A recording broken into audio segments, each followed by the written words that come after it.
Hello everyone. Today I'm going to be doing the last section of how to do a complexity for a DBQ or a DBQ more likely. LEQ will be a little bit different, I can explain that.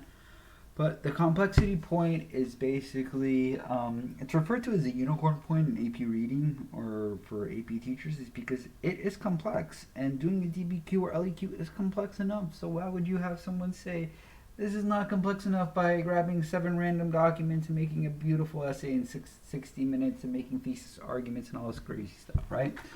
So complexity points can be attained in a couple of different ways. The first way to think about it is by showing so much knowledge in your DBQ that you've done a great contextualization, which I have another video for you guys if you don't know what I'm talking about.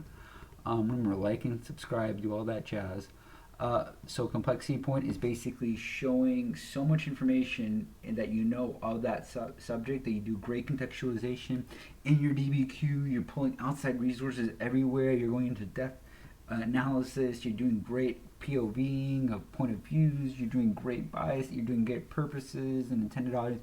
Doing all that stuff, and you're adding so much outside information. You're just blowing the AP reader away. It's like the Matrix. You're blowing them away. If you're doing that, and you end your actual DBQ with a great synthesis, remember the continuation point, then you could achieve the complexity point. They're rare, but it's possible. Another way to do that, which I think the contextualization, the synthesis, and then doing all the components that I've taught in my earlier videos, that's the best way to get the complexity point and easiest way, I believe, to obtain. Without all that outside information, knowledge and stuff, you can do a little bit of that, but if you do all the major points too, you could technically get the complexity point by doing a good contextualization and really good synthesis point. And remember, I have that in my longer videos for you guys to watch.